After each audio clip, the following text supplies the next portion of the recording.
naulatkin. Vau, voisit myydä jäätä Pohjoisnavalle. Melkein itsekin uskoin. Hei! Hei! Panu! Panu! Arvatkos? Minä olen kipeänä! Panu! Mutta älä pelkää, tämä ei ole tarttuvaa, joten tule käymään. Puhumista ei ole kielletty.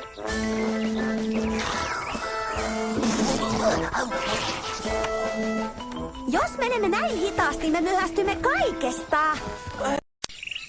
On vallan mukavaa, housut kun pesun saa, ja silityksen tai hämmennyksen. Pomppu! Sipe! Hei! No menkää sitten. Parempi teitä ilman onkin. No, pojat, älkää viheltäkö, tai käy huonosti. Minä se vihelsin. Mitä? Etkö ole tosissasi? Hienojen neitien ei tule ikinä viheltää. Se on huono tapa.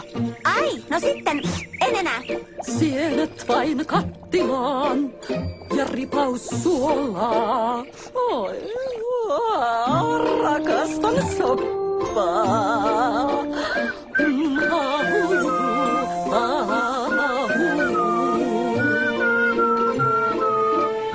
Possuli, vihellä taas!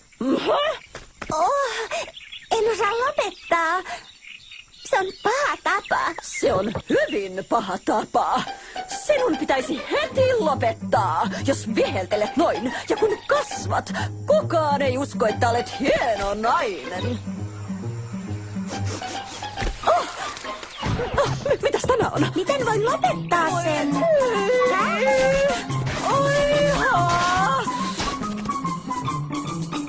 Minulla oli paha tapa nuorempana. Nauroin aina kovaan ääneen. Mutta pääsin eroon siitä niin, että en naurannut ollenkaan pariin vuoteen. Ja tapa hävisi.